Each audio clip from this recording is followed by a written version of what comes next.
Hey, so today's content is going to be a little bit different than what we normally post.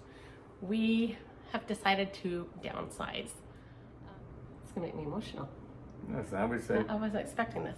We are downsizing and we are going to be moving closer to our parents. They need a little bit more help. Plus it'll be better for us to downsize our home. There's just the two of us now. We don't need this house where we raised all our kids and grandkids. It's hard to part with the memories here, but I guess the memories go with us. We don't part with them, but On to new and better things. So we will catch you up in just a little bit and show you where we are going to be living for the next 5 months. 5 or 6 months. And then we're going to move in with our daughter for a little bit. I'm sure she's excited about that. And then hopefully the house that we're going to be moving into will be finished. And then we can move into that.